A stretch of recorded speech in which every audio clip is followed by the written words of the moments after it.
All right, let's talk about a big question that so many of us face. How in the world are you supposed to budget when you feel like there's no money left to budget with? Well, today, we're going to make down a really simple but powerful plan that puts you back in the driver's seat, starting right now. Does this sound familiar? You get that paycheck, you feel good for a day or two, and then poof, it just seems to vanish into thin air. You pay the rent, you buy groceries, cover the bills, maybe a couple of small things for yourself, and suddenly you're right back where you started, waiting for the next payday. You know, that feeling of a vanishing paycheck, it leads to this really common myth that budgeting is like a luxury for people who already have tons of money. But what if that's completely backward?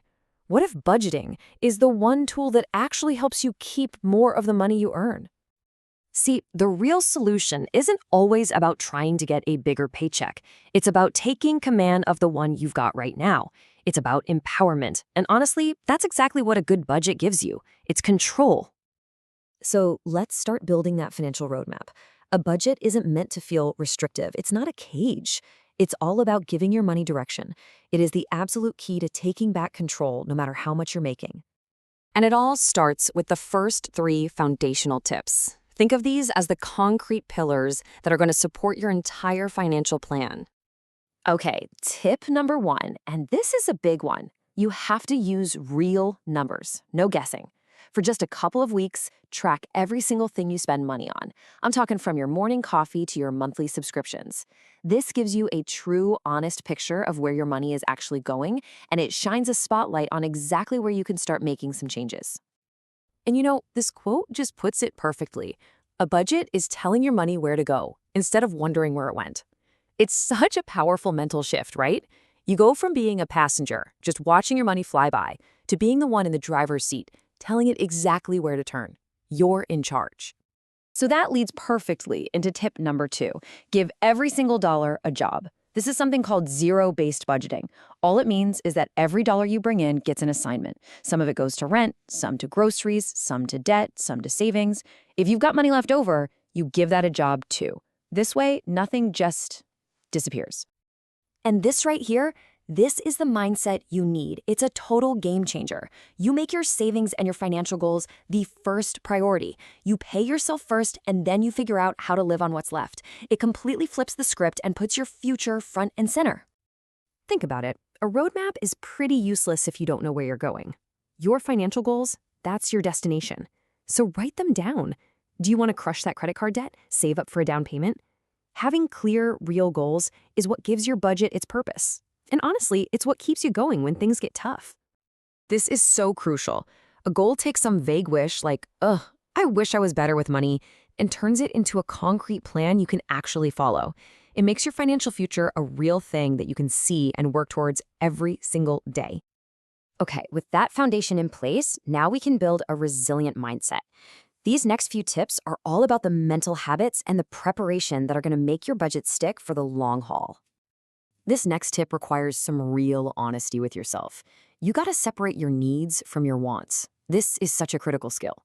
Just ask yourself, can I live without this? Or is there a cheaper way to get this? This is where you're going to find the most room to cut back without really sacrificing your well-being. Next up, let's talk about the budget busters, those irregular expenses. You know, they're not really surprises, but they sure can feel like it if you're not ready.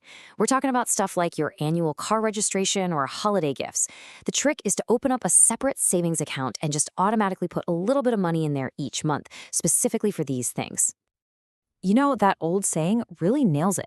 You're just being proactive instead of reactive. By setting aside a little bit each month, you're building a buffer, so when those predictable bills pop up, they don't completely derail your entire budget. Now, for the stuff in life that's truly unexpected, you need an emergency fund. But listen, don't get overwhelmed thinking you need like 6 months of savings right away. Start small. Aim for a goal you can actually hit, something like $600. The point is just to have a cushion that can turn what would have been a financial crisis into just an inconvenience. All right, we've got the foundation and we've got the mindset.